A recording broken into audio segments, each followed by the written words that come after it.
Hey guys, thanks for tuning in to episode 3 in this ongoing Armature 9 series of tutorials. My name is Paul Siegel, and in this episode I'm going to be doing something slightly different.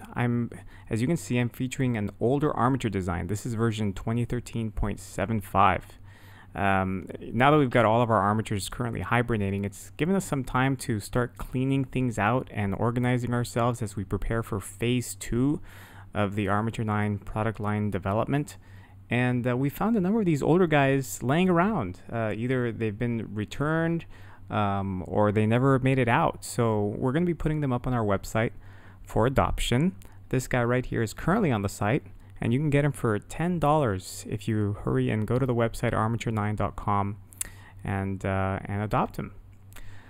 This particular design, I had a number of people complain that they couldn't really get him in any poses, and so I'm hoping that with this video I can show that quite the opposite. He's very flexible.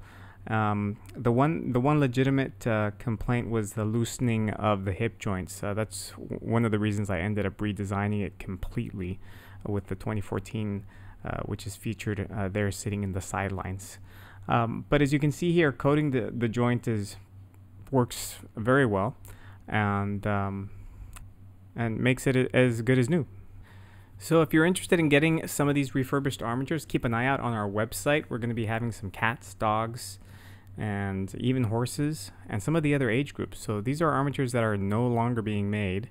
They are older armatures, and they're not as cosmetically pleasing as the newer ones, and they don't have the same range of motion. But if you were interested in getting one, this is your chance.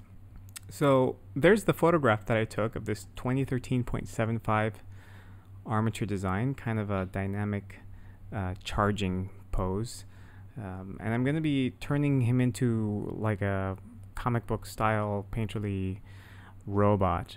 I've blurred the image. That's a very simple way of getting the colors to blend together so that I can get rid of some of the details and they're not a distraction as I'm adding my own details and interpretation to the form. And here I am drawing with a white brush over the image and having fun exploring some ideas for my robot design. Having been working on the armatures now for so long, coming up with ideas for articulation in robots is something that I had found I enjoy doing quite a bit now. But there you saw that I actually shifted the hues for the original photograph so that I could have some cooler colors to use as a starting point, because I wanted to get away from the warmer palette in this particular image. And the hue and saturation slider is a great way to start doing that. As you can see, I'm starting to add some secondary colors with the red lights in the robot and blocking in the background, which is really just going to be sort of a washed out bright white background. So I'm just tweaking things around, trying to get to a good starting point, a good underpainting for this robot. I've even blurred him again, and here I'm skipping forward about 5 minutes into the piece to show how some of the details are coming along. And the process here is essentially the same as the one I used when creating the blocking, except that I'm just zoomed in a little further. So I'm blocking in smaller shapes instead of the bigger shapes. I like starting big and then working my way down.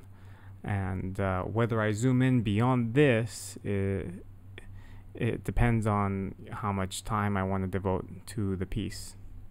Here I'm skipping further yet, so you can see how some of the details are coming together. There's definitely a lot more clarity now in some of the different components of his armor. It's still rough, but I think this gives you a really good sense for how you can use these armatures, even these older ones, to help you get started on some really cool concept art, because they really, again, they address all the perspective issues, and you can just focus on design, color, and they provide great lighting reference too. If you want to see some of my other finished robot paintings, you can find them on my Facebook page, and there's a link to that in the description. And if you like this video and you want to see more videos like this, I'm going to be talking about sculpture, costumes. I'm going to be using a number of other products. I'm going to bring back some of the older cat and dog armatures and horse armatures, and we're going to be doing some fun stuff, hacking the armatures. I'm going to be showing you how to bake them and customize them and create your own cool creatures. If you're interested in seeing these videos, make sure you subscribe to this channel. Thanks for watching, guys. Bye.